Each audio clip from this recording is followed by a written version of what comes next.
ina ba na kokarin gwada ni wani ne daban. Da na ce ina so yi magana da kai kin zuwa kai, amma kuma hakan bai bata min rai ba. Gashi na zo ni da kaina. Lallai ina so na ga man haɗi ni da kai ne. Ci gaba da magana. Ina tunanin kai tsarana ne. Da na so kashe ka da cikin sauƙi na kashe ka. Surya, ina da bayanai da yawa a kanka. In gaya ma, mahaifinka ɗan sanda ne, mutum ne da tsatse kamili mai sauƙin kai kuma mai gaskiya. Kuma shi ya san aikinsa. Ya kama wani mutum irina, amma sai aka sake shi ta hanyar bada belinsa. Wannan mutum ya kashe maka iyaye, ya mai da kai maraya kana yawo akan titi. A garin haka ne ka samu ɗan uwanka. Tun daga wannan rana ya kasance wani bari daga jikinka ka zama masa yaya, wato ƙaninka Jadav. Kana matuƙar ƙaunarsa a rayuwarka. Mutane da al'umma sun yi maka abubuwa da yawa na tozarci a rayuwa, amma duk da haka baka yanke ƙauna ba.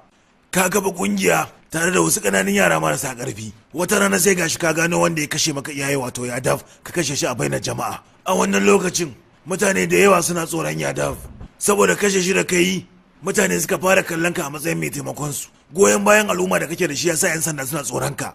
Daga nan ka dawo uban daba. Daga baya kuma ka fada soyayya da wata yarinya. Da kyau, ina son haka.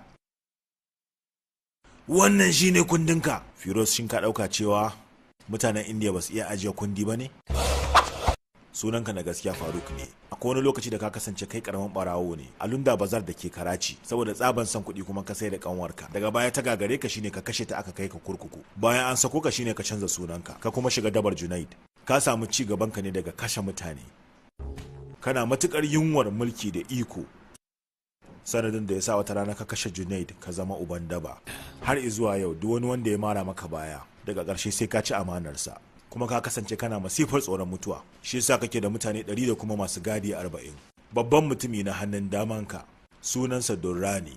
Kafin shi kuma kana da wani wanda ka taba yarda da shi mai suna Siraj. Firoz, akai kana yawan canza lambobin wayarka. Sabuwar namban ka ta Airtel 989021 11111. Firoz, daga Karachi ka tafi gabar ruwa, Ingila, New York, Bangkok, Tokyo. A kwanan nan ne ba da jimawa ba ka samu Canada a hannunka. Ka kashe uban daban da ke can, yanzu haka kuma ka sa idanka a kan ƙasa ta Indiya. Firoz, duk da cewa 'yan matanka guda biyu ne, kana da wasu 3 kuma a gefe guda wanda suke ƙarƙashinka. Sunayensu Sonia, Rina, Preeti. Ba ma haka kaɗai ba, bayan ka kashe uban daban Canada, ka mai da matarsa ta zama karuwarka. Da kyau, lalle kai babban maci amana ne. Amma gaskiya ka ban mamaki. Ba wata hukumar 'yan sanda ta kowace ƙasa da take da wannan kundin. Kai Durrani, ina bayyana masa surorinsa amma shi sai ya bayyano min nawa. Tun daga ranar da nake karamin barawo har zuwa bayanin 'yan matana, gaskiya ya burge ni da kyau. Da mamaki